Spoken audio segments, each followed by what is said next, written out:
With everything going on in the Middle East, the end-time Bible prophecies are all starting to come into focus. Guys, the Psalm 83 war is right at hand. Seriously, guys, this thing is getting ready to kick off. And today I want to talk about this because the Psalm 83 confederacy with Israel's unfriendly Arab neighbors. But we've got the main players going on right now. We've got Hezbollah, we've got Hamas, and we've got the Palestinians there. The circle within the circle. So I want to talk about this, and I want to get into end-time Bible prophecy with Psalm 83:4. They have said, "Come and let us cut them off from being a nation, that the name of Israel may be remembered no more." Now, the name of the people group is found on the left-hand side there of Psalm 83, and their modern equivalent is found on the right-hand side. With all the recent headlines of what's been going on at the Temple Mount and the Al-Aqsa Mosque, during Passover and also during Ramadan, you can see how this fuse has been lit. Let's continue on with Psalm 83, verses 5 through 8. "For they have consulted together with one consent. They form a confederacy against you. The tents of Edom and the Ishmaelites, Moab and the Hagrites, Gebal, Ammon, and Amalek, Philistia with the inhabitants of Tyre. Assyria also has joined with them. They have helped the children of Lot." All of these verses tie directly into what I believe is 2023. Next Friday, April 21st, is the last Friday of this year's Ramadan, and it is also known as Quds Day. And this is going to be insane because Israel's going to be preparing for a simultaneous attack from Hezbollah, from Gaza, also from Syria. And guys, these verses here are phenomenal here in the way that they all tie into end-time Bible prophecy with Israel versus Iran, Syria, Hezbollah, Hamas, Jordan, all the different hostile neighbors. Even Zechariah 12:6 talks about, "In that day the governors of Judah, like a fire pan in the woodpile, like a fiery torch in the sheaves, they shall devour all the surrounding people on the right hand and on the left." Hassan Nasrallah, pictured here, is the head Secretary General of Hezbollah. And he wants to tell the world, and especially Israel's government, and those who have influence on Israel's government, and those concerned with the regional situation in the Middle East, that any attack on the Al-Aqsa Mosque and the Dome of the Rock will blow up the entire area. This will provoke all Arab and Islamic peoples. This is showcasing the rocket attacks that have come in from Gaza there with Hamas and Hezbollah up north to Lebanon, as well as there in Syria near the Golan Heights. But the area encircled here is the northern third of Israel. And these attacks happened between April 2nd and the 9th. And down here is the central part of Israel. And the reason that I'm pointing the northern and the central parts out is this is the area that Hassan Nasrallah wants to target. Like this, in 2021, all the rocket attacks from Gaza, all these dots of the red alerts were in 30 minutes. And just to show you the size of Israel in comparison to the United States, it's not that big. It's the size of New Jersey. You can fit 19 Israels into the state of California, but let's listen to what he has to say. Let's look at this map. This is occupied Palestine. What he's talking about here is Palestine's land. He's trying to be funny. This is also known as Israel. What he's showing is Israel. But he's showing what the resistance can target this entire region, including Eilat. We used to say we could target anything south of Haifa, and he was referring to the Tel Aviv area, but today we say anything south of Tel Aviv, down to Haifa. And if we have something south of Eilat, we can hit that too. The entire part of northern Israel is in the range of our weapons from any part of Lebanon. And what they've done is they can have all of the area targeted by Hezbollah's missiles now. All the information on all these targets here, military targets, security targets, technological targets, economic targets, industrial targets, and so forth, it's all here. But the most important part I want to discuss is this coast. This is the coast there up towards Tel Aviv. I want to show this to the entire public. He wants to show this to the world just to see how Israel is weaker than a spider's web is what he wants to show. When he talks about here, most of Israeli settlers are in this area. He's talking about the Israeli citizens, a bit more than half of them. I mean, he's right. 70% of Israel's population lives within 20% of the areas. But look at how many targets are there. In a 1,200 square kilometer area, this is nothing. It is a very small area. And this is what he's talking about. You can fit 19 Israels in the state of California. But this area here, circled, that's the central area and the northern area that he's going to target. All of the critical government centers are in the heart of this area.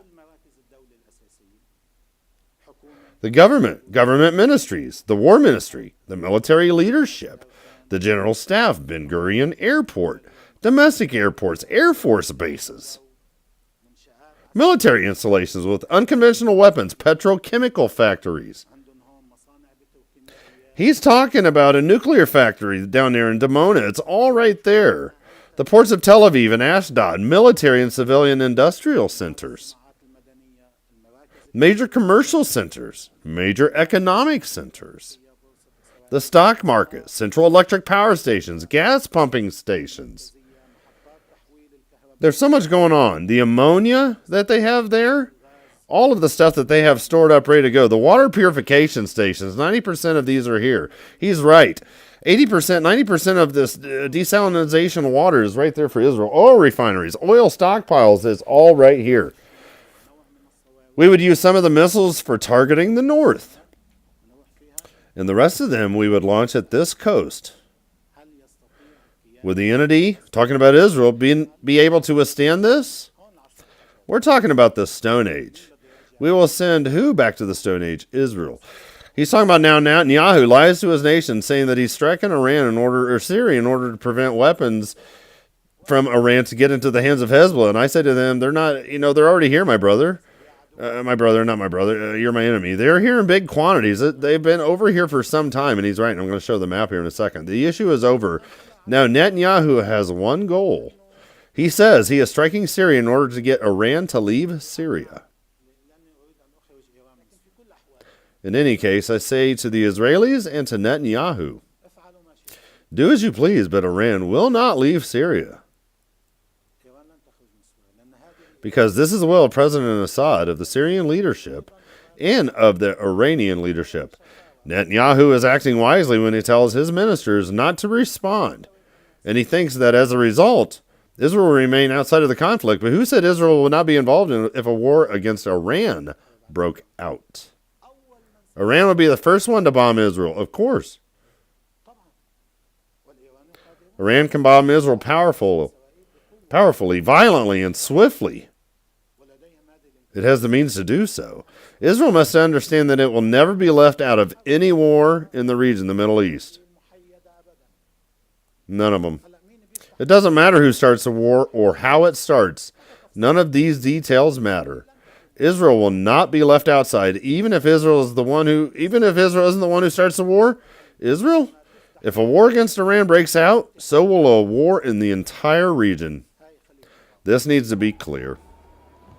This is the part where I'm going to go a little nuts and go back to my nerd side with the military stuff, but he shows off basically what he has planned on doing and where they're going to hit Israel. Hamas and the Islamic Jihad carried out Operation Sword of Jerusalem alone. He's talking about Hamas, talks about this, making fun of their guardian of the walls. And in this next part, I want to showcase again how far these rockets and missiles are going to come in and where they're going to come from. First up to bat is going to be the Houthi rebels down here in Yemen, the Ansar Allah, down here in Sana'a and Sada, these cities. They have the Quds 2 cruise missiles. They can go up to 2,000 kilometers. Yemen has been a huge Iranian proxy for years. The Houthi rebels and whatnot, they want to hit Israel. They want to hit them down here from the south, but their area that they want to hit is this gorgeous port town down here, Eilat. Beautiful, beautiful, right down there on the southern end. But the Islamic Revolutionary Guard, the Sinman, these guys are no joke either. The Sigil ballistic missiles, these things are nasty. Another 2,000 kilometer warhead. Estimated distance to Israel, 1,100 kilometers. Target Tel Aviv and Haifa, that central area. These two port areas up here. The Iraqi resistance, the Al-Nujaba movement, western regions in Iraq. These guys have the Jamal 69 ballistic missile. This is the cousin of the Fatel 110, which is there in Syria. Again, another Iranian-made product. No problem hitting Israel.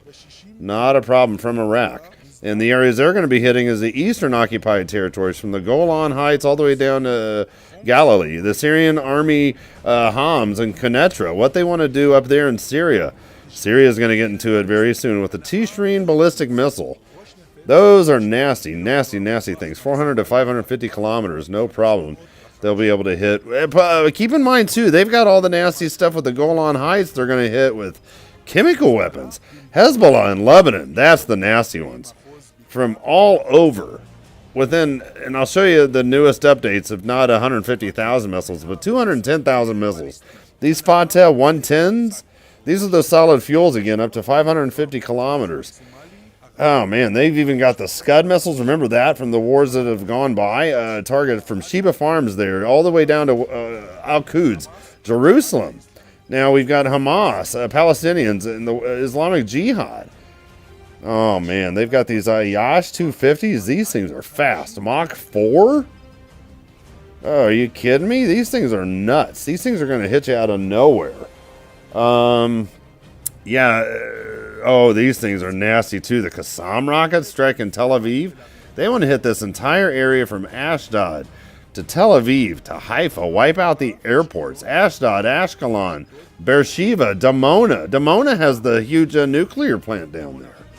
We're going to showcase that here in a second, too. But these guys down here in the Sinai, they want to hit Israel as well. So what's going to happen next? Well, Israel's going to continue to target Hezbollah because Hezbollah continues to manufacture all these mega rockets that are on Israel's doorstep that's being provided to them from Iran.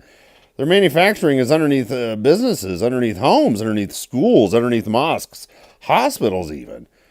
And as this map shows, they're ready to take out Israel and to wipe them off the face of the earth. They've got lots of rockets to be had. And with all the military facilities, the industrial facilities, and all of the heart of Israel's facilities, the people are going to come against Israel very soon and want to wipe Israel off the face of the earth so their name is remembered no more than remembers. Guys, thanks for watching. The Lord is coming soon. I'll talk to you soon.